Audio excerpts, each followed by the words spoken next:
Student, मैं Aryan Thakur, reasoning faculty. Student, आज हम रीजनिंग के ओवरऑल व्यू पे बात करेंगे।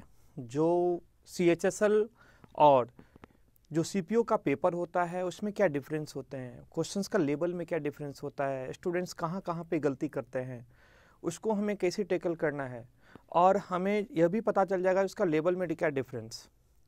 तो हमें टोटल रीजनिंग के ओवरऑल व्यू पे देखेंगे, वर्बल भी देखेंगे, कुछ पार्ट्स नॉन वर्बल भी देखेंगे। वर्बल का भी जहाँ जहाँ पर कॉन्सेप्ट बेस्ड क्वेश्चंस होता है, जहाँ पे हम छोड़ देते हैं, जहाँ पे लगता है जो हमें क्वेश्चंस ये नहीं बन पाएगा पेपर में, लेकिन ऐसा क्वेश्चंस हम कैसे करके निकल सकते हैं, इजीली कैसे कर सकते हैं, उस पर हम ओवरऑल बात करेंगे आज। स्टूडेंट, जब भी हम लाइव पे आएँ, जब भी हम क्लास स्टार्ट करें अपना टोटल, तो आप लोग मेरे साथ रहो, तो हमें लगता है क्या रीजनिंग का ओवरऑल व्यू आप देखोगे क्या, जो 10 मिनट में आपका रीजनिंग कंप्लीट हो जाएगा। तो क्यों नहीं हम रीजनिंग का टेक्निक देखें, रीजनिंग का क्वेश्चंस का लेवल देखें। हमें यह भी पता होना चाहिए जो CHSL का जो हम पेपर देंगे उसका लेवल क्या होगा, जैसे हमारा CPO का पेपर होगा ऐसा पेपर में कौन सा क्वेश्चंस का लेवल होगा। क्योंकि ये बात पता होगा तो अपने अकॉर्डिंग आप तैयारी कर सकते हो। तो क्यों नहीं आज हम चलें उस क्वेश्चंस को देखने के लिए। अगर हम देखते हैं जैसे रीजनिंग में तो वर्बल पार्ट्स होता है, और पहले तो हम देखना चाहेंगे जो रीजनिंग का जो वर्बल पार्ट्स होता है उसमें बहुत सारे जैसे कोडिंग डिकोडिंग होता है, एनालॉजी होता है, क्लासिफिकेशंस होते हैं, क्लॉक होता है, कैलेंडर होता है, क्यूब होता है, डाइस होता है, ये तो आपको पता ही है। लेकिन हमें लगता है जैसे एनालॉजी का क्वेश्चंस ऐसा क्वेश्चंस होता है जो स्टूडेंट या तो छोड़ देते हैं या टाइम उसमें बेस्ट, या तो क्वेश्चन देखते ही छोड़ देते हैं या टाइम लगा देते हैं। क्वेश्चंस देखते देखते किसी का बन जाता है, किसी का नहीं बनता है। तो हमारा कॉन्सेप्ट क्या होना चाहिए, जैसे अगर हम बात करें एक क्वेश्चंस का, तो जैसे कि यहाँ पे 30 से क्वेश्चन मार्क, उसके बाद अगर हम देखना चाहें तो जैसे 130, इसके बाद 222, ये क्वेश्चंस दे दिया। ऐसा क्वेश्चंस जब भी आपको मिले स्टूडेंट, आप समझ लेना ये रीजनिंग का एनालॉजी का क्वेश्चंस। और एनालॉजी का क्वेश्चंस बनाने के लिए क्या फंडा है, सो हमें क्लियर होना चाहिए। एनालॉजी का क्वेश्चंस सबसे पहले हम क्यूब को देखते हैं, क्यूब के बाद हम स्क्वायर देखते हैं, स्क्वायर के बाद मल्टीप्लाई देखते हैं, डिवाइड देखते हैं, इसके बाद हम प्लस देखते हैं, फिर माइनस देखते हैं। इस तरह के अकॉर्डिंग हम एनालॉजी के क्वेश्चंस बनाते हैं। तो मेरे माइंड में क्या आना चाहिए, एनालॉजी के क्वेश्चंस देखते ही हमारे दिमाग में क्या आना चाहिए, क्या इसके अंदर में क्यूब से क्वेश्चंस बन सकते हैं। अगर ये बात आपका क्लियर नहीं है तो फिर एनालॉजी में आप फंस जाओगे। जैसे इस टाइप का क्वेश्चंस जब भी आएगा स्टूडेंट, वो आपका ये जो लेवल होगा वो CPO का लेवल होगा। ये इस लेवल का क्वेश्चन एनालॉजी में कभी भी आपका CHSL में नहीं पूछा जाएगा। CHSL में क्या किस टाइप का क्वेश्चन एनालॉजी में आएगा, उस टाइप की क्वेश्चंस अभी इसके बाद हम डिस्कस करेंगे, इसी में जो चैप्टर में बात कर रहा हूँ, इसी चैप्टर में। तो एनालॉजी में इस टाइप का क्वेश्चंस आते ही हमें क्लियर होना चाहिए एनालॉजी के अंदर में क्या क्या रिलेशन बनता है। रिलेशन यहाँ पे दो पार्ट में डिवाइड किया जाएगा। यहाँ पर देख रहे हैं 30 से क्वेश्चन मार्क, 130 से 222। तो पहले हम देखेंगे इन दोनों के बीच का रिलेशन क्या होता है। पहला कंडीशन, जब भी एनालॉजी की क्वेश्चंस आपको बनाना हो तो आप ऐसे ही क्वेश्चंस को पहले देखोगे। दूसरा कंडीशन, रिलेशन ऐसे भी तो हो सकता है, इनका रिलेशन इससे जोड़ दिया जाएगा, इनका रिलेशन इससे जोड़ दिया जाएगा। थर्ड कंडीशन ऐसा भी होता है स्टूडेंट, जो इनका रिलेशन इससे जोड़ दिया जाता है और इनका रिलेशन इससे जोड़ दिया जाता है। तो हमें 90% टाइम्स जब भी हमारा क्वेश्चंस आते हैं तो हमारा पार्ट वाइज क्वेश्चंस पूछा जाता है। जैसे कि इस क्वेश्चंस को बनाएंगे इसे, तो आप याद रखना जब भी एनालॉजी की क्वेश्चंस बनाना, इसमें ऑप्शन जरूर लेना, क्योंकि हो सकता है जो इसमें जो कंडीशन आप प्रूव कर जाओ और ये आपका आंसर हो जाए। तो क्यों नहीं पहले इसका ऑप्शन देखेंगे, ये पूछा हुआ क्वेश्चन है पेपर में। जैसे इसका क्वेश्चन का ऑप्शन दिया है 50, बी में दिया गया है 68 और सी में आपका दिया गया है पेपर के अकॉर्डिंग 93 और डी में दिया गया है 111।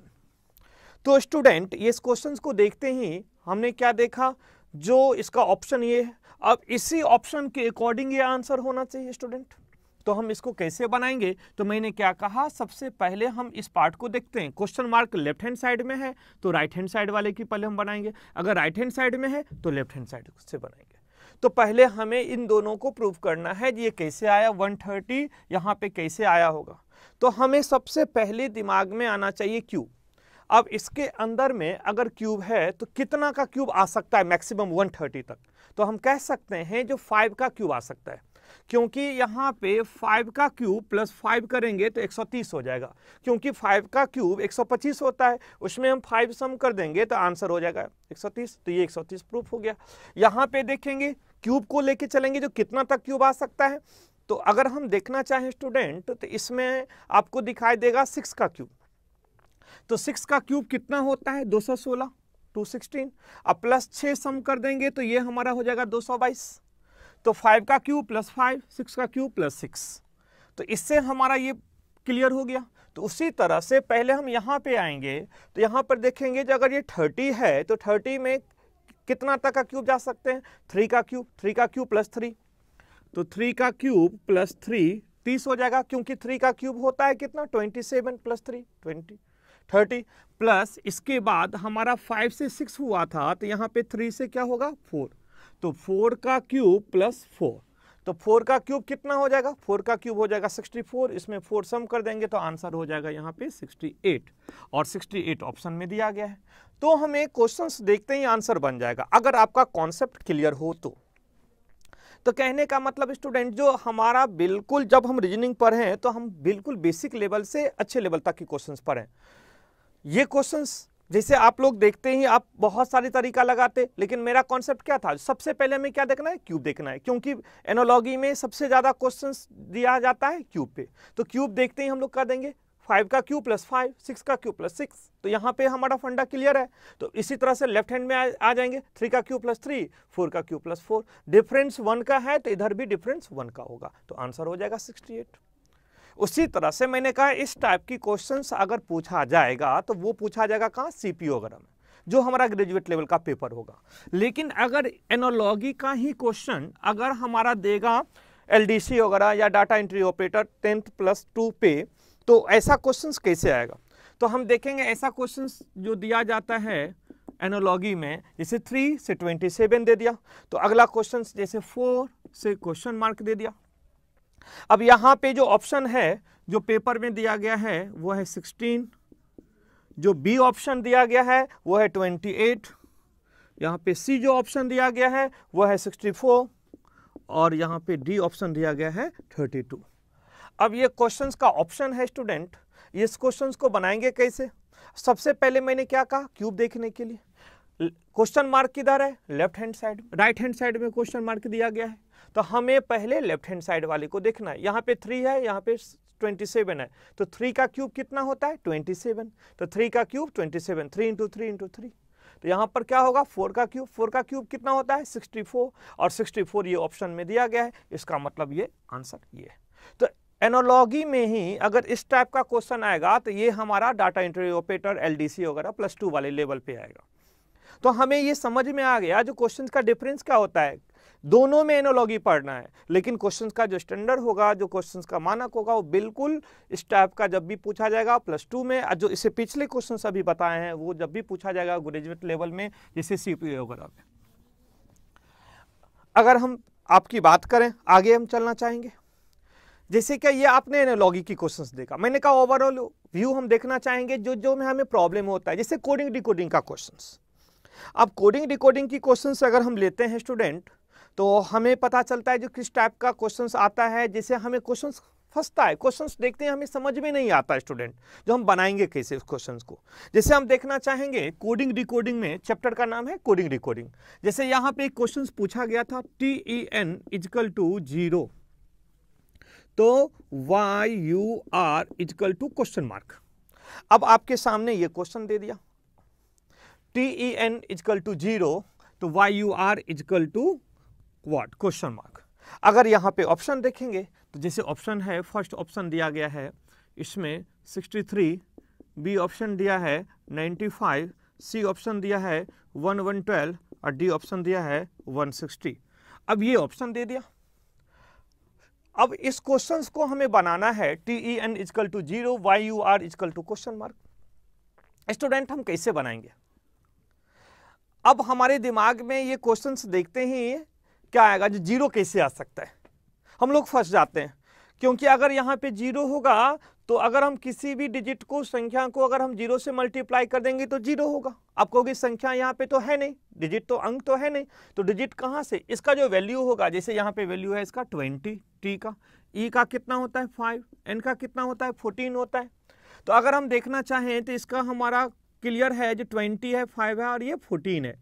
तो अगर हम इसको मल्टीप्लाई करें तो हमारा 0 से मल्टीप्लाई करेंगे तो 0 होगा। टाइम वेस्ट की बात करते हैं, कैसे स्टूडेंट करता है, तो यहाँ भी 0 से मल्टीप्लाई करेंगे तो ये हमारा तो ऑप्शन में 0 है ही नहीं। तो फिर दूसरा दिमाग लगाते हैं, कैसे लगाते हैं, जो किसी भी 2 डिजिट का सम तीसरे का इक्वल हो जाए। मतलब यहाँ पे 20 है, 5 है और 14 है, अगर हमारा किसी भी 2 का सम, किसी भी 2 डिजिट का सम तीसरा का इक्वल हो जाए तो दोनों के बीच का जो डिफरेंस होगा वो 0 होना चाहिए। एक हम लोग ऐसे दिमाग लगाते हैं, तो अगर हम ऐसे दिमाग लगाएंगे तो हमारा क्या हो जाएगा, 0 हो जाएगा। लेकिन यहां पे ऐसा कोई भी डिजिट, 2 डिजिट नहीं है जो तीसरा का इक्वल बने, हाँ है ही नहीं। तो फिर जैसे ये क्वेश्चंस बनाने के लिए आपका अप्रोच मिलेगा ही नहीं, फिर टाइम वेस्ट करेंगे, टाइम इसमें लगाएंगे या छोड़ देंगे क्वेश्चन। ऐसा ही हम लोग करते हैं जनरली क्वेश्चंस पेपर में, तो ऐसा करना ही नहीं है। जब भी ये क्वेश्चंस पूछा जाएगा स्टूडेंट, वो क्वेश्चंस कब होगा, सीजीएल में होगा, सीपीओ में होगा, मतलब +2 लेवल पे इस टाइप का क्वेश्चंस नहीं दिया जाता है। लेकिन अगर हम इस टाइप का क्वेश्चन तक पढ़ लें, इस लेवल तक पढ़ लें, तो हमारा क्या होगा, छोटे छोटे क्वेश्चन से बड़े बड़े क्वेश्चन, सारा क्वेश्चन ही हमारा बनते जाएगा। मतलब कोई भी क्वेश्चन हम छोड़ के नहीं आएंगे। अब देखेंगे, आप देखना जो इसका 0 कैसे आ सकता है। तो हमने क्या चैप्टर का लिया था, कौन सा चैप्टर लिया था, हमने चैप्टर का नाम लिया था कोडिंग डिकोडिंग। मतलब किसी भी अल्फाबेट और किसी भी डिजिट को हम अपने अकॉर्डिंग कोड कर सकते हैं। तो एक कोडिंग करने का जो तरीका होगा वही हमारा आंसर फाइंड करेगा। तो यहाँ पे 20 है, 5 है और 14 है। तो अगर हम चाहें तो 2 × 0 × 5 × 1 × 4, मतलब जो डिजिट है सारे डिजिट को सिंगल डिजिट में चेंज कर देंगे। मतलब 2 × 0 × 5 × 1 × 4 इजकल टू हमारा आंसर कितना होगा, 0 होगा। क्यों, क्योंकि इस पूरे डिजिट के अंदर में एक 0 से मल्टीप्लाई हो रहा है, जितना भी डिजिट है, लेकिन एक डिजिट 0 भी है। तो अगर हम टोटल डिजिट, जितना भी डिजिट है, अगर हमारा एक 0 आ गया तो टोटल हमारा किस में चेंज हो जाएगा, 0 में चेंज हो जाएगा।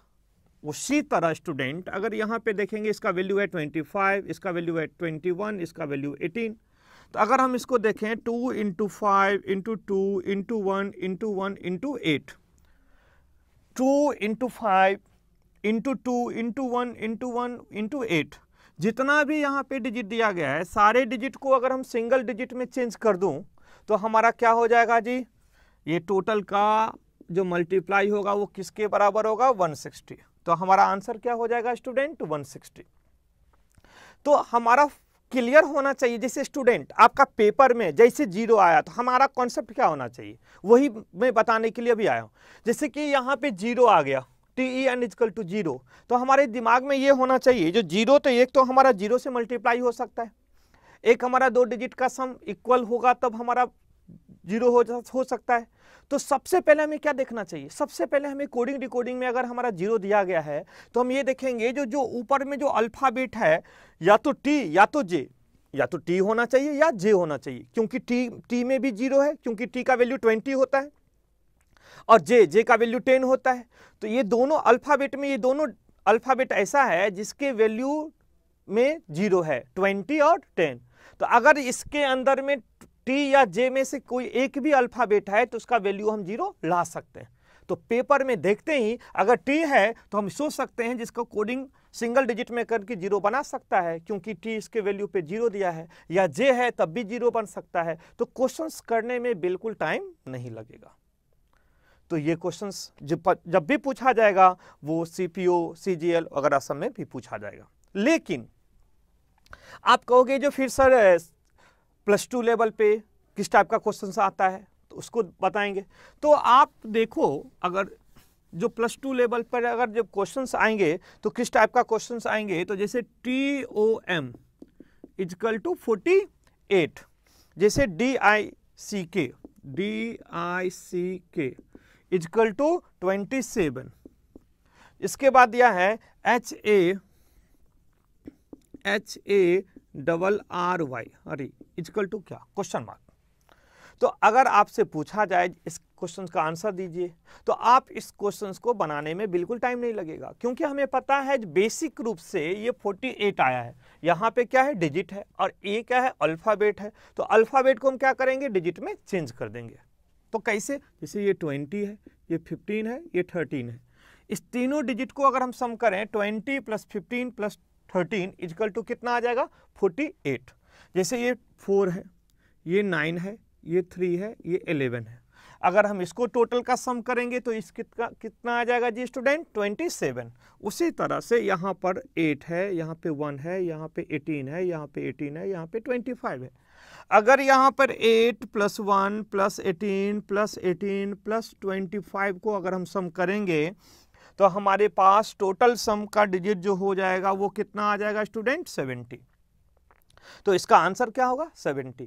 तो इस टाइप का क्वेश्चंस कोडिंग डिकोडिंग में हमारा पूछा जाता है, और ये कोडिंग डिकोडिंग का जब भी पूछा जाएगा इस लेवल का क्वेश्चंस, वो +2 लेवल पे पूछा जाएगा।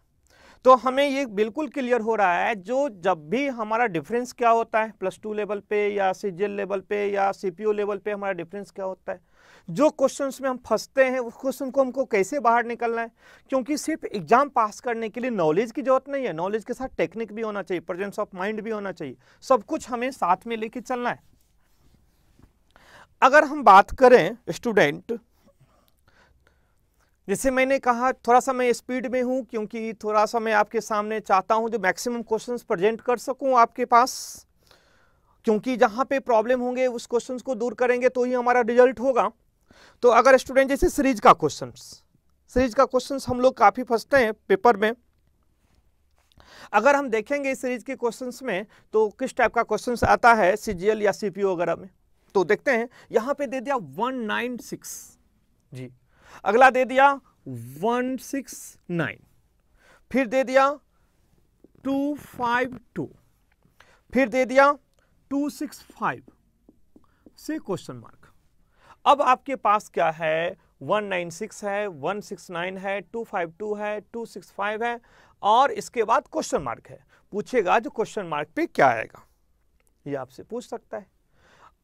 अब इस क्वेश्चंस को हम कैसे बनाएंगे, अब ये क्वेश्चंस आप दिमाग लगाते रहोगे, फिर आपके दिमाग में आएगा कि क्या है, कैसे बनेगा, बहुत टाइम लग जाएगा, किसी का आंसर आ सकता है, हो सकता है किसी से नहीं बने। आप एक बार देखना ट्राई करके तो आपको पता चल जाएगा निश्चित रूप से ये क्वेश्चंस में बिल्कुल डिफरेंट टाइप का है, कुछ न कुछ अलग है क्वेश्चन सभी से। और इस टाइप का क्वेश्चन हमें कहाँ फंसाता है, सीपीओ वगैरह में फंसाता है, सीजीएल वगैरह में फंसाता है। ये इस टाइप का क्वेश्चन +2 लेवल पे नहीं आएगा। तो क्योंकि यहाँ पे देखते हैं जी, यहाँ पे स्क्वायर किसका, 14 का, यहाँ पे 13 का, लेकिन आगे हमारा कोई स्क्वायर है नहीं, तो स्क्वायर की क्वेश्चंस हमारे पास आएगा ही नहीं। यहाँ पे अगर इसका दोनों का स्क्वायर है तो यह भी स्क्वायर होना चाहिए, तो स्क्वायर से नहीं बन पाएगा। लेकिन अगर ये स्क्वायर है तो दूसरा अगर कोई भी रिलेशन लगाते हैं तो इस क्वेश्चन में हम फाइंड नहीं कर पाते हैं। लेकिन मेरे दिमाग में यह भी होना चाहिए, जो यहाँ पे 14 का स्क्वायर है, 13 का स्क्वायर है, लेकिन यहाँ पे अगर हम ये देखेंगे जो 13 का स्क्वायर होता कितना है जी, 169। तो 169 को क्या किया है, इस दोनों डिजिट को आपस में चेंज करके यहाँ पे लिख दिया। उसी तरह से यहाँ पे क्या लिखा है, 14 का स्क्वायर, 14 का स्क्वायर क्या है, 196, इस दोनों डिजिट को आपस में यहाँ पे चेंज कर दिया है।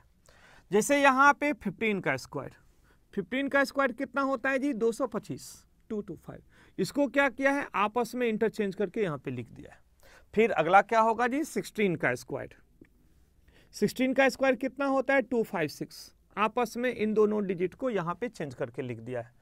तो नेक्स्ट क्या होगा, 17 का स्क्वायर और 17 का स्क्वायर कितना होगा जी, 289, तो यहाँ पे आंसर क्या होगा, 298, तो हमारा आंसर होगा 298।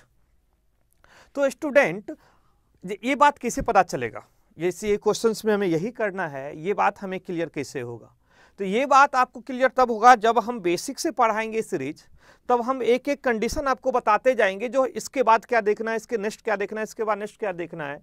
तो अगर हम बेसिक लेवल से सीरीज पढ़ते चलेंगे तो हमें इस कंडीशन तक पहुंचने में क्या होगा, जो कॉन्सेप्ट क्लियर होगा। जब कॉन्सेप्ट क्लियर होगा तो इस टाइप की क्वेश्चंस आप आराम से बना सकते हो, जब तक आप बेसिक लेवल की क्वेश्चंस नहीं पढ़ेंगे तब तक आपका इस टाइप की क्वेश्चंस नहीं बनेंगे, और कहीं से कहीं कोई पढ़ा के चला जाएगा तो उससे भी नहीं होगा। आपको बिल्कुल स्टेप बाय स्टेप पढ़ना है जिससे हमारा कॉन्सेप्ट क्लियर हो सके, फंडा क्लियर हो सके। इसके बाद अगर ये नहीं बन पाएगा तो अगला हम क्या दिमाग लगाएंगे, आगे हमारा सीरीज क्या हो सकता है, नेक्स्ट सीरीज क्या हो सकता है।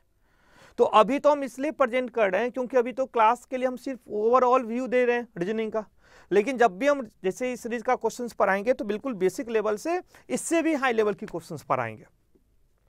अगर हम बात करें अगले सीरीज का, जैसे कि ये मैंने बताया जो सीपीयू वगैरह क्वेश्चंस में पूछ सकता है सीपीयू एग्जाम में, लेकिन अगर +2 लेवल पे अगर यही क्वेश्चंस सीरीज का रखा जाए तो किस टाइप का क्वेश्चंस आता है, जैसे यहाँ पे 23, देन आ जाएगा 25, देन आ जाएगा 29, देन आ जाएगा 35, देन आ जाएगा 43 क्वेश्चन मार्क, 43 इसके बाद क्वेश्चन मार्क। ये आपसे क्वेश्चंस दिया जाएगा, जो क्वेश्चंस में दिया गया है 23, 25, 29, 35, 43 और क्वेश्चन मार्क। स्टूडेंट इस क्वेश्चंस को हम कैसे बनाएंगे, तो हमें क्या करना है, सबसे पहले डिफरेंस देखना है। सीरीज का पहला ही क्लियर होता है जो आपस के बीच का डिफरेंस। डिफरेंस किस में हो सकता है, या तो ऑड नंबर में होगा, इवन नंबर में होगा, नेचुरल नंबर में होगा। तो हमें इसमें देखना है डिफरेंस कितना का डिफरेंस आ रहा है, 23, 25 के बीच में 2 का डिफरेंस आ रहा है। इसमें कितना का डिफरेंस आ रहा है जी, अगर इसमें +2 करेंगे तो ये हमारा हो जाएगा 25, इसमें हम +4 करेंगे तो ये हो जाएगा 29। तो ये 2 और 4 तो हमारे पास दिमाग में आना चाहिए, ये इवन नंबर का भी तो सीरीज बन सकता है 2, 4। तो अगला कितना होना चाहिए जी, ये 6 होना चाहिए। अगर +6 करेंगे तो 35 आ जाएगा स्टूडेंट। देन स्टूडेंट ये +8, क्यों, क्योंकि आप सीधा यहां से 2, 4 आया तो आपके दिमाग में ये आना चाहिए जो अगला तो हमारा इवन नंबर का सीरीज तो नहीं बन रहा है, सम संख्या का सीरीज तो नहीं बन रहा है। तो अगर हमारा +6 +8 तो देन क्या होगा +10। तो अगर हम कह सकते हैं जब भी अगर हमारा इसमें +10 करना होगा तो हम इसका आंसर लिख सकते हैं 53, मतलब इसका आंसर क्या हो जाएगा स्टूडेंट 53। तो इस टाइप का क्वेश्चंस जब भी पूछा जाएगा वो +2 लेवल पे पूछा जाएगा स्टूडेंट। तो हम लोगों को क्लियर होना चाहिए, ये बात आज हमारा क्लियर हो रहा है, जो जब भी हमें पढ़ें कोई भी चैप्टर पढ़ें वो बेसिक लेवल से हाई लेवल की पढ़ें और टोटल कॉन्सेप्ट सीखें। बीच बीच में कुछ सीखें कुछ ना सीखें तो आपका प्रॉब्लम रहेगा ही रहेगा, कभी दूर नहीं होगा। इसके लिए प्रॉपर एक क्लास लेना चाहिए स्टूडेंट सभी को, जो चैप्टर आप पढ़ें वो बेसिक लेवल से हाई लेवल तक पढ़ें, तभी आपका कॉन्सेप्ट क्लियर होगा। बीच बीच से आप कहीं से कहीं कुछ कुछ पढ़ लोगे, उससे आपका टोटल क्वेश्चन पे पकड़ नहीं बन पाएगा। तो क्यों नहीं स्टूडेंट, अगर हम अच्छे से करें, तैयारी करें तो हमारा रिजल्ट अच्छा होगा। स्टूडेंट हम लोग और कहाँ कहाँ फंसते हैं, जैसे ब्लड रिलेशन में फंस जाते हैं, रक्त संबंध वाले में बिल्कुल फंसते हैं। अब जैसे क्या आजकल जो न्यू पैटर्न पे क्वेश्चंस दे रहे हैं ब्लड रिलेशन में, वो किस टाइप का क्वेश्चंस दे रहे हैं, जो डायरेक्ट होता है वो तो वो आप लोग भी बना लोगे। जब भी हम लाइव क्लास में आएंगे, जब भी ब्लड रिलेशन का हम क्वेश्चंस बनाएंगे, जब भी हम बेसिक लेवल से हाई लेवल तक जाएंगे तो टोटल टाइप पढ़ाएंगे। ब्लड रिलेशन में आपको 3 से 4 टाइप पढ़ना है। लेकिन आजकल जो स्टूडेंट जो न्यू पैटर्न पे आ रहा है उस टाइप की क्वेश्चंस हम कैसे बनाएंगे। जैसे क्या अगर हम स्टेटमेंट में एक लिखते हैं यहाँ पे A into B means A is father of B, मान लो ये स्टेटमेंट दे दिया। उसके बाद स्टूडेंट हो सकता है लिखे A divided B means A is mother of B। इसके बाद A plus B means A is daughter of B। इसके बाद A minus B means A is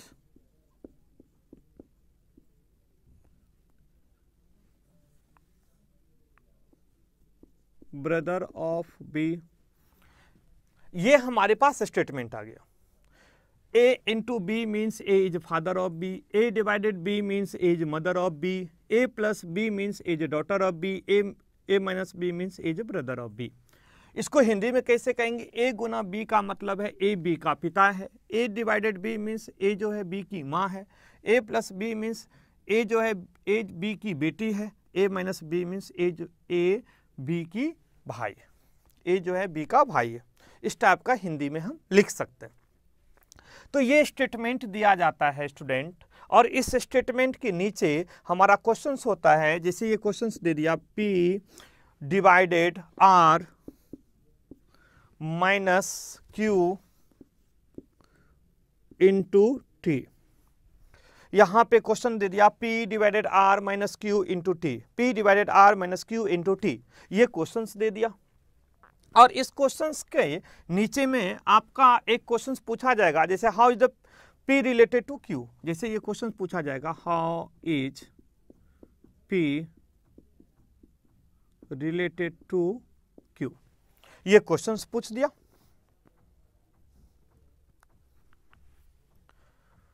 या P रिलेटेड टू T, या इस क्वेश्चन को ऐसे भी पूछ सकता है how is T related to P, इस टाइप से भी क्वेश्चंस पूछ सकता है स्टूडेंट। कोई भी पूछे, P से Q पूछे, Q से P पूछे, मतलब मेरा कहना है कि कोई भी क्वेश्चन पूछे आप इसका आंसर दे सकते हो। तो ये ओवरऑल आपका क्वेश्चंस होंगे। इसको हम कैसे बनाएंगे हिंदी में? इसको क्या कहेंगे? How is the P related to T, मतलब क्वेश्चंस होगा हिंदी में P का T से क्या रिश्ता है। यहाँ पे पूछा जाएगा T से P का क्या रिश्ता है या क्या संबंध है, P का T से क्या संबंध है या T का P से क्या संबंध है, ये क्वेश्चन पूछा जा सकता है हिंदी के लिए। तो अगर इस क्वेश्चन को बनाने के लिए हमें क्या करना है? इस क्वेश्चन को बनाने के लिए अगर हम इसको देखेंगे तो हमें स्टूडेंट यहाँ पे ये क्लियर करना है, जो हमारे पास ये क्वेश्चंस में ऑब्जेक्ट होगा, मतलब अल्फाबेट होगा, वो स्टेटमेंट में कभी भी अल्फाबेट नहीं होगा। जो हमारा हम यहाँ पे देख रहे हैं, जो हमारा अल्फाबेट का जो क्वेश्चन, जो हमारे स्टेटमेंट का जो अल्फाबेट है वो क्वेश्चन का अल्फाबेट नहीं है। क्यों नहीं है? क्योंकि आप जो स्टेटमेंट पढ़ रहे हो ए और बी के लिए पढ़ रहे हैं, और यहाँ पे क्या दिया है P Q R T के लिए दिया है, तो बार बार आपको क्या करना पड़ेगा? सोचना पड़ेगा, उसको चेंज करना पड़ेगा और टाइम ज़्यादा लगेगा। इसलिए इस क्वेश्चन का पैटर्न ही ऐसा होता है, जो स्टेटमेंट में दिया जाता है अल्फ़ाबेट, वो कभी भी क्वेश्चन में अल्फ़ाबेट नहीं दिया जाता है। तो हमें क्या करना है? हमें तो फंडा क्लियर है, क्या है जी? यहाँ पे हमको देख लेना है ऑलरेडी जो P डिवाइडेड R, तो डिवाइड का मतलब क्या होता है? मदर। तो हमको इस अल्फाबेट को पढ़ने की जरूरत नहीं है, सिर्फ हमें क्या करना है? डिवाइड का मतलब मदर से है, तो हम इसको पढ़ सकते हैं, इसको इस तरह से पढ़ सकते हैं P divided R, P mother है किसकी? R की। तो हमें इस अल्फाबेट को पढ़ने की जरूरत नहीं है, क्योंकि हमें पता है जो डिवाइड का मतलब मदर होगा, तो हम यहाँ पर लिख सकते हैं P मदर है किसकी? R की। तो यहाँ पे स्टूडेंट हम एक एरो लगाएंगे इस टाइप से, जो R की माँ कौन है? P है। P जो है वो R की माँ है, तो वो R क्या बता रहा है? R इस तरह से बता रहा है, R इस तरह से बता रहा है, ये मेरी माँ है। तो माँ कौन हो गई? माँ हो गई P, और R जो है या तो बेटा है या बेटी है, सन या डॉटर में से कोई एक है। चलो आगे का रिलेशन देखते हैं। R माइनस Q, माइनस का मतलब क्या है? ब्रदर, भाई। R भाई है किसका? Q का। तो R जो है वो भाई है, एरो लगा देंगे, ब्रदर है, भाई है, किसका है जी? Q का। यह भी हमारा क्लियर हो गया स्टूडेंट। अब इन दोनों के बीच का रिलेशन लगाएंगे, क्या है? Q into T। इंटू का मतलब स्टूडेंट हम लोग क्या पढ़े? फादर, पिता। Q फादर है किसका? T का। तो Q फादर है किसका है जी? T का। अच्छा ठीक है। Q जो है वो फादर है किसका जी? T का। तो हमें यहाँ पे स्टूडेंट हम देखना चाहेंगे ऑलरेडी, तो ऑलरेडी हमें दिख जाएगा जो T के फादर Q है, Q का भाई R है, R की माँ P है। तो हमें यहाँ पे क्वेश्चंस में आना है, क्वेश्चंस में क्या पूछा है? P रिलेटेड टू T, मतलब P का T से क्या संबंध है? हमें आंसर किसके लिए देना है? P के लिए देना है। P क्या है? T से रिलेटेड है। किस प्रकार रिलेटेड है? तो हम क्या करेंगे स्टूडेंट, यहां से यहां तक हम पहुंचेंगे। अब हमें P से T पूछे या T से P पूछे, हमारा टेक्निक देखो कितना अच्छा रहेगा, हमें क्या करना है, यहां से यहां तक का रिलेशन पता कर लेना है। जहां से जहां तक दिया हो, P से T या T से P, तो हमें T से एरो लगा हुआ है तो हम कहेंगे मैं हूं, T को अपने आप को मान लोगे, क्यों स्टूडेंट, क्योंकि अगर हम दूसरे के बारे में पता लगाते हैं तो हमें फंस जाते हैं, हमें क्लियर ही नहीं हो पाता है। जैसे राम के फादर के भाई, राम के फादर के भाई के अंकल, तो हम लोग फंस जाएंगे, उसी में उलझ जाएंगे, क्योंकि उसको हमको क्लियर करना ही में टाइम लग जाता है। तो हम क्या करेंगे, अपना रिलेशन पता करेंगे। तो अपना रिलेशन कैसे पता करेंगे, तो T को अपने आप को मान लोगे। अगर मैं हूं तो ये मेरे फादर, ये मैं हूं, मेरे पिता है, मेरे पिता के भाई, तो मेरे पिता का भाई मेरे कौन हो जाएंगे, अपना रिलेशन क्लियर करो स्टूडेंट। मैं हूं, मेरे फादर हैं, मेरे फादर के भाई तो मेरे चाचा, मेरे अंकल। अब मेरे चाचा की माँ, तो मेरे अंकल की जो माँ होगी, मेरे चाचा की जो माँ होगी, वो कौन होगी, मेरी ग्रैंड माँ, मतलब मेरी दादी माँ। तो मैं हूं, मेरे फादर हैं, मेरे फादर के भाई, मेरे फादर के भाई की माँ, तो मेरे फादर के भाई का मतलब मेरे अंकल की माँ मतलब मेरे ग्रैंड माँ। तो इसका आंसर क्या होगा, ग्रैंड माँ, दादी माँ। फर्स्ट का तो पूछेगा P related to T, P किस प्रकार T से संबंधित है, P इसकी दादी माँ है, P इसकी ग्रैंड माँ है। एक तो आंसर क्लियर हो गया। अगर इसी क्वेश्चन को दूसरा क्वेश्चन इसी टाइप में पूछेगा, T related to P, T किस प्रकार संबंधित, तो हमें किसके लिए आंसर देना है, T के लिए, पहला ऑब्जेक्ट के लिए। तो मैं हूं, मेरे फादर हैं, मेरे फादर के भाई मेरे चाचा की मां, तो ये मेरी दादी मां। तो ऑलरेडी T क्या हो जाएगा इसका, तो T का जेंडर क्लियर नहीं है। ये कह रहा है, T कह रहा है ये मेरी दादी मां है, तो ये इसका क्या होगा, या तो ग्रैंड डॉटर होगा या ग्रैंडसन होगा। तो यहां पर या तो पोता होगा या पोती होगी। तो यहां पे इसका जेंडर क्लियर है, ये मदर है माइनस में, ये ब्रदर है प्लस में, क्योंकि जो हमारा वुमेन्स के लिए जो हमारा दिया जाता है वो माइनस का साइन दिया जाता है, जो हमारा जेंट्स होता है उसके लिए प्लस का साइन। ये ब्रदर है, ये प्लस में, लेकिन ये प्लस और माइनस कोई भी हो सकता है, क्योंकि इसका जेंडर क्लियर नहीं है। जेंडर क्लियर नहीं है, लेकिन हम कह सकते हैं या तो ग्रैंडसन या ग्रैंड डॉटर, या तो पोता या पोती। तो T इसका क्या है, पोता या पोती, दोनों में से कोई एक होगा, कंफर्म नहीं बता सकते हैं। तो पहला का आंसर हो गया, ये इसकी दादी माँ है, तो पहला का होगा ग्रैंड मदर, दूसरा का होगा ग्रैंड डॉटर या ग्रैंडसन, पोता या पोती। तो इस टाइप का क्वेश्चंस हम बना सकते हैं। तो क्वेश्चंस बनाने के लिए ये बहुत ही डिफिकल्ट कहा जाता है ब्लड रिलेशन का टाइप, लेकिन बहुत ही आसानी से हम बना सकते हैं, टेक्निक आपके पास होना चाहिए। एक और क्वेश्चन आप देखना चाहें तो देख सकते हैं, मैं लिख रहा हूं, जैसे क्या R minus P divided J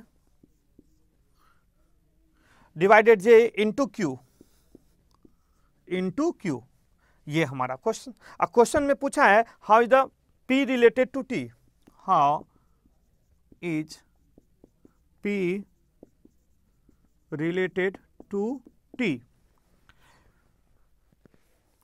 sorry यहां पे how is the J related to R, यहां पे how is the J related to R। अगर नेक्स्ट क्वेश्चन पूछ सकता है हाउ इज, सेकेंड क्वेश्चन ऐसे भी तो पूछ सकता है हाउ इज R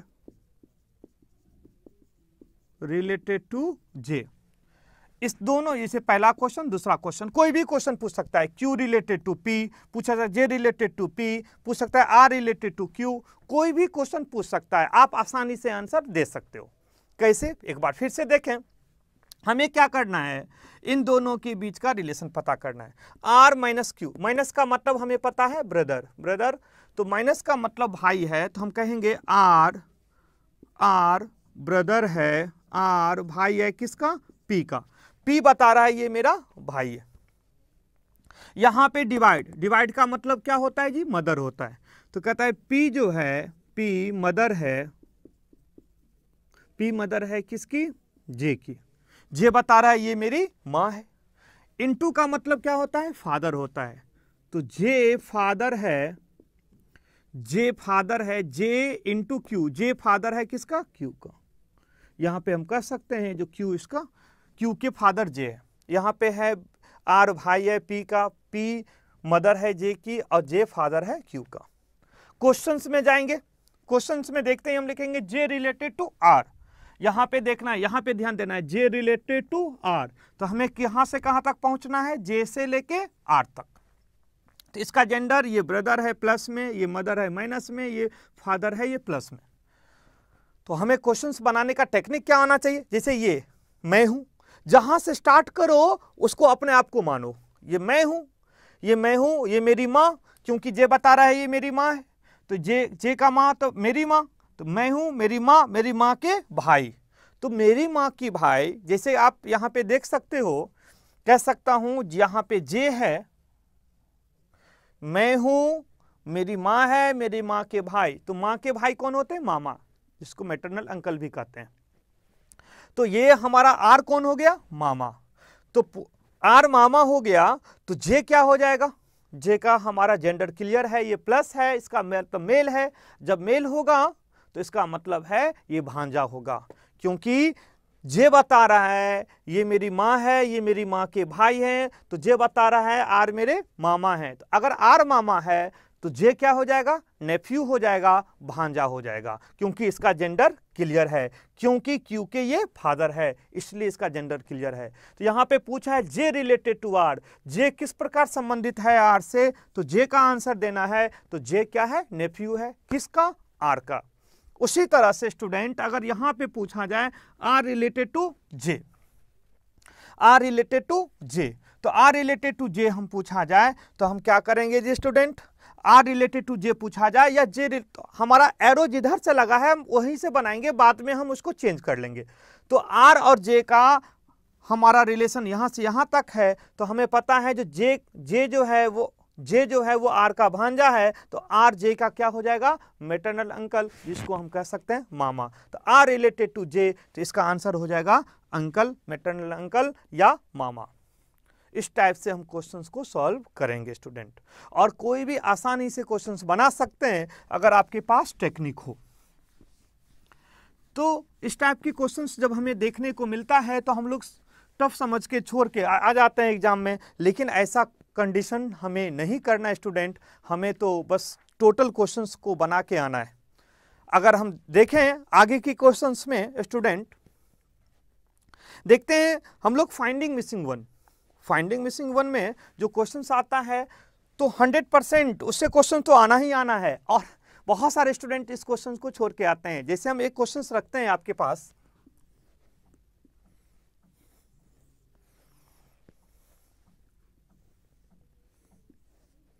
थोड़ा सा बड़ा लिखना है क्योंकि आप लोगों को दिखाई नहीं देगा, डिजिट में होगा, तो मैं इसके थोड़ा सा बड़ा कर देता हूं इसका।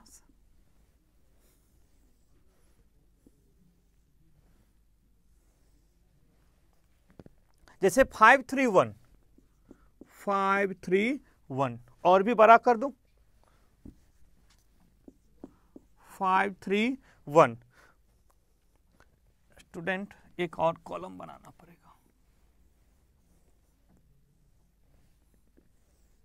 इसके बाद जैसे 126 अगर हम चलें 914 अगर जैसे नीचे देखें 943, उसके बाद देखें यहां पर दिया गया है क्वेश्चन मार्क, इसके बाद देखें 6, 1 और 8, और इसके लिए जो ऑप्शन दिया गया है स्टूडेंट, नीचे ऑप्शन हम लिख देते हैं।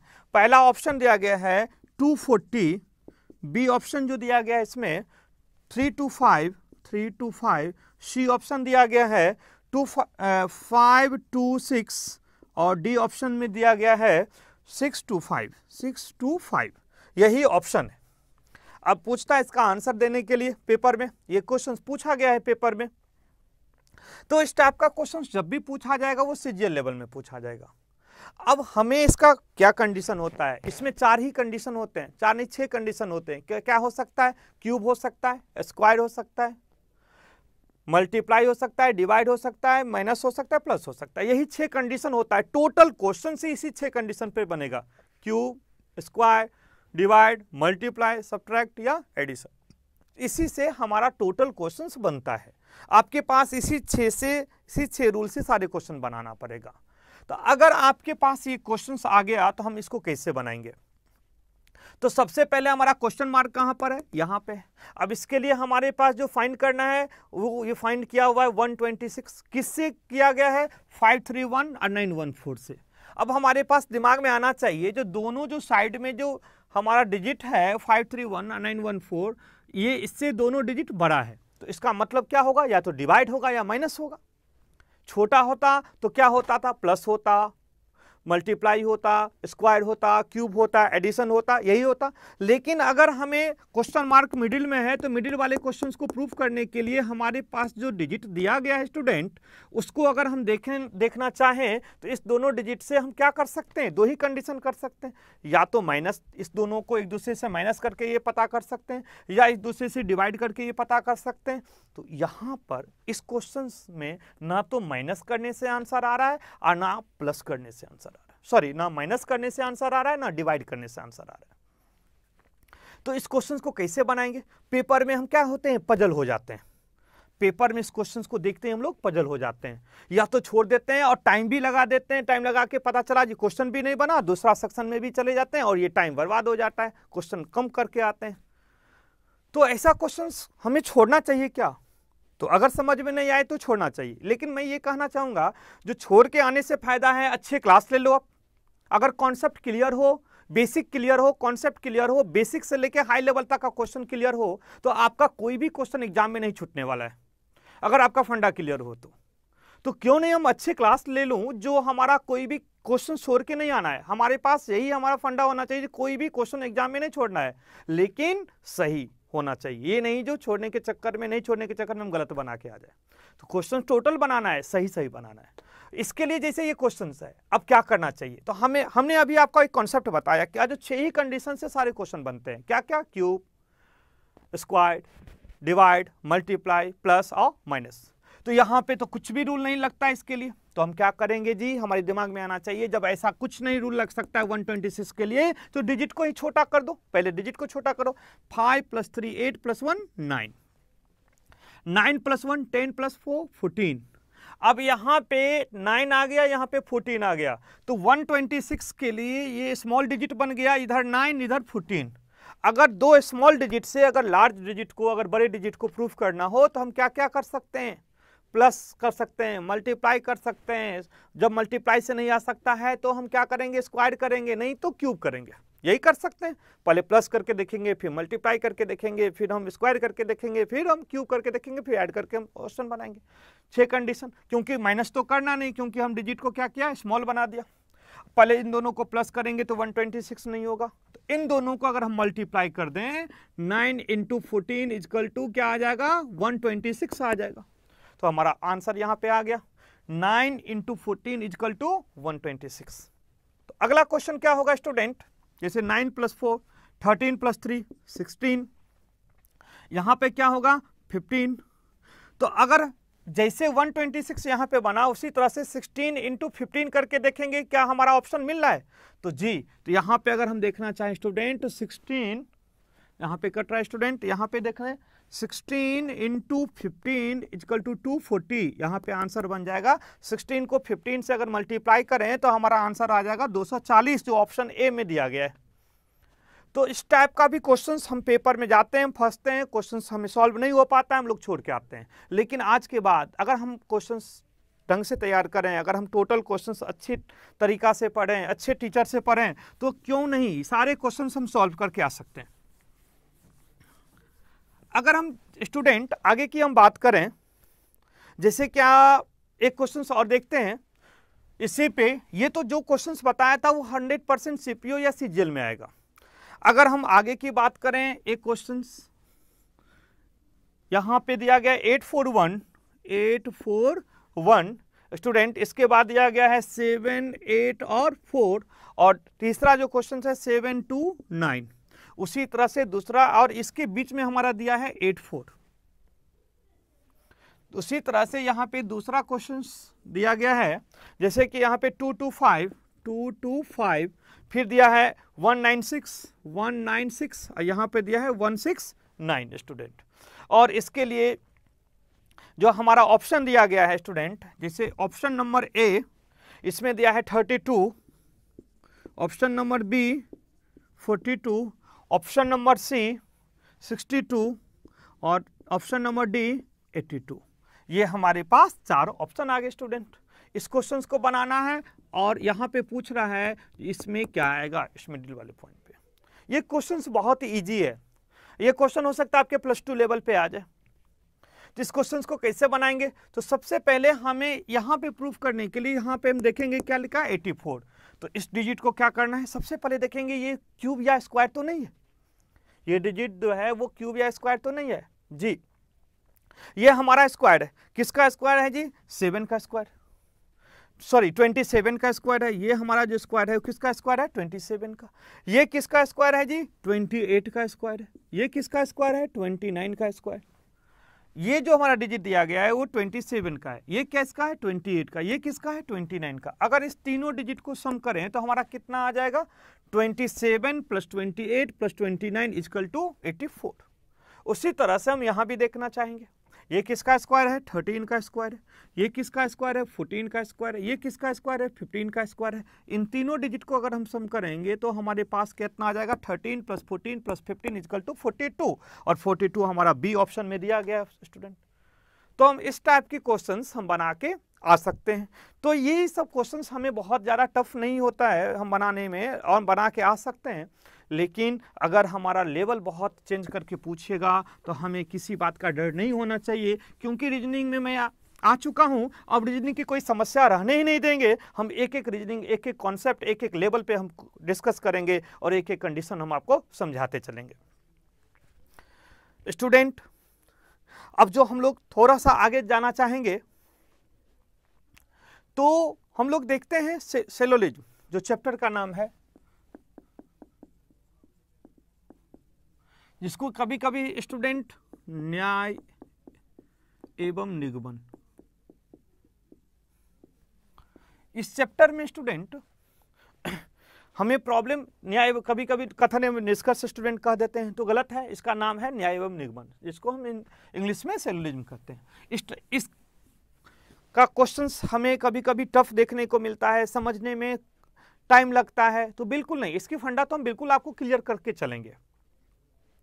इस टाइप की क्वेश्चंस जब भी हमारा पूछा जाता है तो किस टाइप का क्वेश्चन पूछा जाता है, तो देखते हैं एक इजी क्वेश्चंस देखते हैं। जैसे क्या यहाँ पे स्टेटमेंट में दिया हुआ है, जैसे एक स्टेटमेंट है ऑल ए आर बी, यहां पे दिया है ऑल ए आर बी। तो जैसे ऑल ए आर बी, दूसरा अगर दिया है ऑल बी आर सी, जैसे यहां पे ऑल बी आर सी।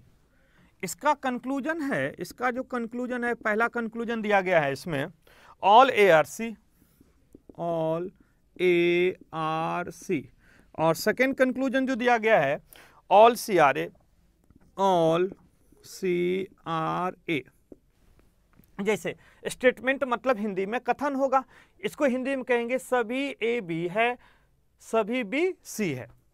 उसका कंक्लूजन जो इसका निष्कर्ष होगा, पहला निष्कर्ष है सभी ए सी है, सभी सी ए है। तो कहता है जो ये कथन है, जो इसका निष्कर्ष दिया गया है, इस कथन का कौन कौन सा निष्कर्ष सही है, पहला सही है, दूसरा सही है, दोनों गलत है, दोनों सही है, इसमें से एक सही है, या तो एक सही है या दो सही है, मतलब इस टाइप का ऑप्शन दिया जाता है। तो इसको हम कैसे बनाएंगे, बेस्ट अच्छा है, सबसे अच्छा है जो डायग्राम बना लो, जो स्टेटमेंट को फॉलो करे कंक्लूजन, वह हमारा कंक्लूजन क्या हो जाएगा, कथन सही हो जाएगा। उस कंक्लूजन को हम सही मानेंगे, उस निष्कर्ष को हम सही मानेंगे। तो देखते हैं इसको हम कैसे बनाएंगे। लिखा हुआ है ऑल ए आर बी, तो इसका डायग्राम बनाएंगे। ये जो है एक डायग्राम है, एक एरिया है, किसका है, ए का। तो मान लो इतना बड़ा ए है, तो कहता है जितना भी ऑल ए आर बी, जितना भी ए है वो क्या है जी, बी, वो बी के अंदर में आ गया। All A are B, total A B के अंदर में आ गया।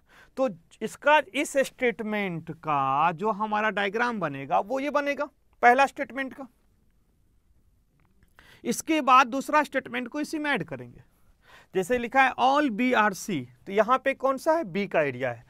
जित ऑल है तो इसके ऊपर से होगा ऑल बी आर सी, ये बन गया all A are B, all B are C. All A are B, all B are C. जो स्टेटमेंट था उसको डायग्राम पे मैंने रख दिया, डायग्राम बेस बना दिया। अब इस स्टेटमेंट के कंक्लूजन को हम यहाँ पे देखेंगे, जो कौन सा कंक्लूजन फॉलो कर रहा है। तो यहाँ देखता है ऑल ए आर सी, कहता है जितना भी ए है वो सी के अंदर में है, बिल्कुल, क्योंकि टोटल ए बी के अंदर में है, टोटल बी सी के अंदर में है, तो टोटल ए बी सी के अंदर में है। तो पहला कंक्लूजन क्या हो गया जी, सही हो गया। जैसे यहाँ पे कहता है जो ऑल सी आर ए, कहता है जितना भी सी है वो ए के अंदर में है, बिल्कुल नहीं। सी का एरिया ए से बहुत बड़ा है, तो सी का कुछ एरिया में ए है। तो यहां पे अगर हम लिख सकते हैं ऑल सी आर ए, तो हम कहेंगे बिल्कुल गलत, टोटल सी ए नहीं है, सी का कुछ एरिया में ए है, तो हम कहेंगे यहां पे क्या हो जाएगा जी, गलत हो गया, ऑल सी ए नहीं है, ऑल ए सी है। पूछेगा अगर यहाँ पे ये पूछता जो सम सी आर ए, कुछ सी ए है, तो जी ये जो एरिया है वो किसका है जी, सी का है। इसके एरिया में कुछ एरिया में बी भी है और कुछ एरिया में ए भी है। तो अगर यहाँ पे लिखता जो सम सी आर ए, तो कह देते सही, क्योंकि ये सी का इतना बड़ा एरिया सी का है, इस एरिया में कुछ एरिया में सी का बी भी है और कुछ एरिया में ए भी है। लेकिन ऑल सी ए नहीं है, सम सी ए है, तो हम यहां पे कहेंगे ऑल ए आर सी, तो कहेंगे सही है, ऑल सी आर ए, तो कहेंगे यह गलत है। उसी तरह से स्टूडेंट एक और दूसरा क्वेश्चन लेते हैं।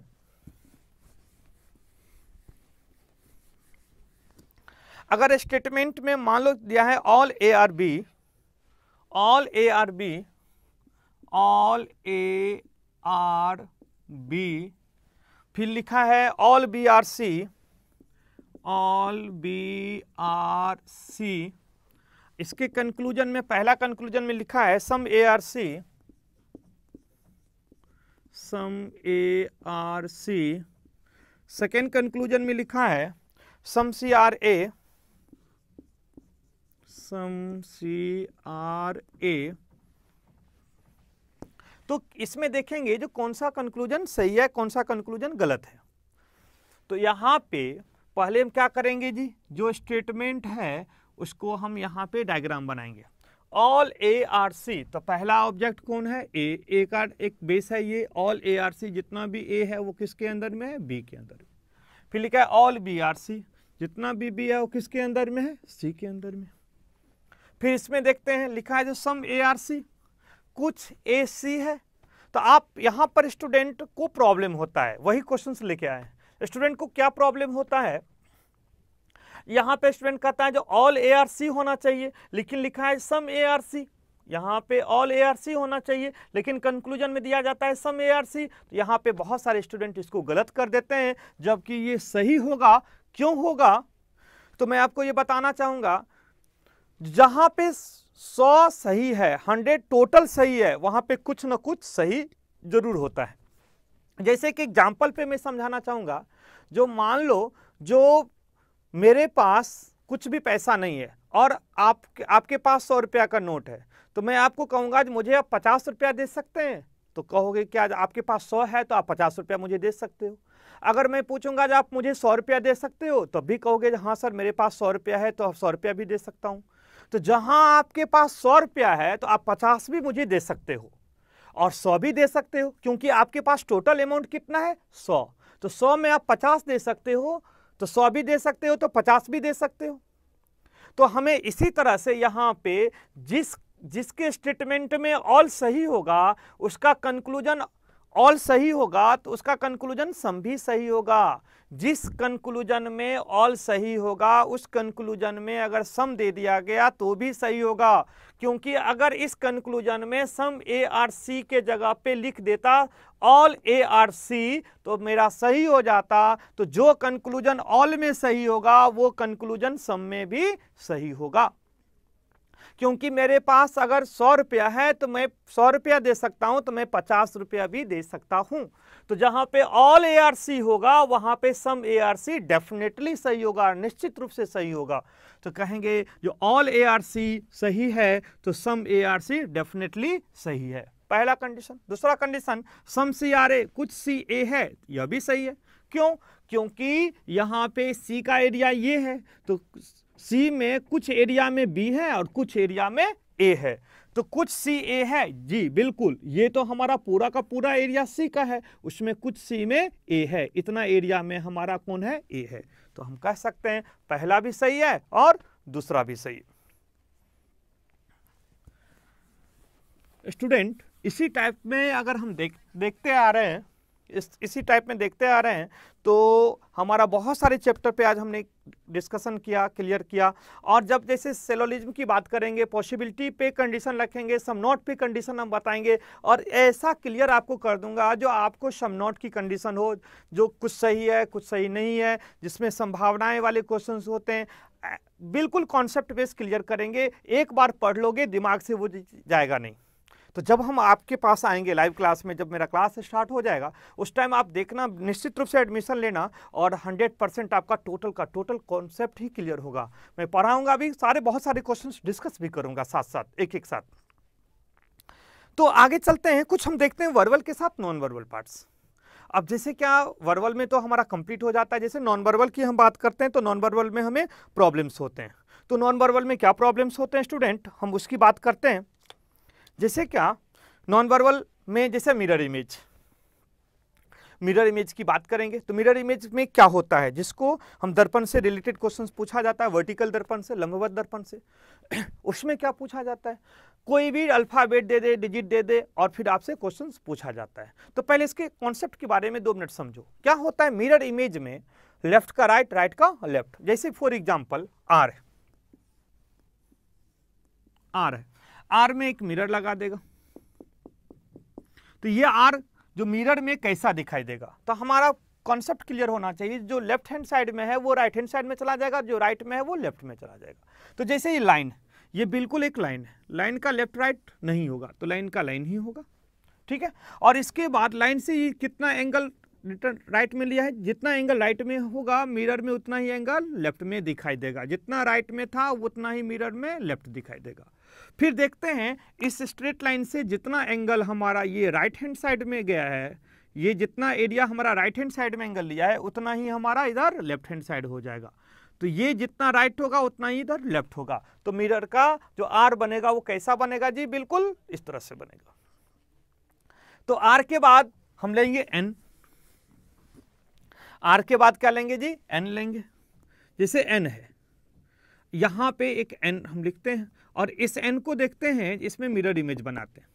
इसका मिरर इमेज क्या बनेगा, तो अगर हम मिरर इमेज की बात करें, मिरर इमेज की बात करें तो हम यहां पे इसका मिरर इमेज इस दोनों लाइन का यही होगा। तो जितना ये हमारा इस साइड लेफ्ट में है तो ये हमारा क्या हो जाएगा, राइट हैंड साइड आ जाएगा। ये जितना हमारा ये लेफ्ट हैंड है वो हमारा राइट हैंड चला जाएगा। तो ये हमारा आर का क्या बन जाएगा, एन बन जाएगा। इसके बाद देन हम यहां पर देखेंगे टी की कंडीशन। तो टी में अगर हम देखेंगे तो टी का हमारा मिरर इमेज कैसा बनेगा, टी का मिरर इमेज हमारा लाइन का इस लाइन में रहेगा, और ये लाइन हमारा ऐसे ही होगा, तो टी का टी ही दिखाई देगा। तो हम देखते हैं जो जैसे मिरर इमेज का कॉन्सेप्ट हम समझ सकते हैं। मैं एक क्वेश्चंस देके आपको समझा देता हूं। जैसे क्या यहां पे बी एम, इसके बाद सी पी, और इसमें अगर पूछा जाए जो मिरर इमेज क्या होगा, तो इसका मिरर इमेज कैसा होगा, तो हम समझ सकते हैं जो लेफ्ट का राइट, राइट का लेफ्ट। तो यहाँ पे लाइन, यहाँ पे 2 कॉन्सेप्ट होगा। पहला लेफ्ट में बी है और राइट में पी है। इस लाइन में 1 2 3 4 अल्फाबेट है, तो सबसे लेफ्ट में बी है और राइट में पी है। तो हम क्या करेंगे, पहले लाइन का लेफ्ट राइट होगा, फिर इसकी फेस वैल्यू का भी लेफ्ट राइट होगा। तो जो सबसे राइट में है वो मिरर में सबसे लेफ्ट में आएगा, और इसकी फेस वैल्यू भी लेफ्ट राइट होगा। जैसे राइट में पी है तो लेफ्ट में पी आएगा, और पी का फेस वैल्यू कैसा होगा, वो ऐसे होगा। जैसे सी है, सी ऐसे बनेगा। एम को एम तो एम ही रह जाएगा, क्योंकि ये दोनों लाइन चेंज नहीं होगा, ये इस साइड आ जाएगा, ये साइड आ जाएगा, तो एम। और बी हमारा ऐसे दिखाई देगा। तो हम देख सकते हैं हमारा कॉन्सेप्ट बिल्कुल क्लियर होगा, तो हम नॉन वर्बल पार्ट्स भी अच्छे से कर सकते हैं। तो ओके स्टूडेंट, फिर हम आएंगे, फिर मिलेंगे आपके साथ, बहुत सारे क्वेश्चंस लेके आएंगे, बहुत सारे क्वेश्चन पर डिस्कस करेंगे। और जब भी हम पूरे ओवरऑल रीजनिंग के साथ आते हैं तो आप मेरे साथ जुड़ते हैं, तो आपको फर्स्ट डे से बिल्कुल बेसिक लेवल से total number of types clear करवाया जाएगा एक एक चैप्टर का, और सारे बेसिक लेवल से हाई लेवल की क्वेश्चंस करवाया जाएगा कॉन्सेप्ट बेस, बेसिक से लेके कॉन्सेप्ट तक। तो फिर मिलेंगे आपके साथ।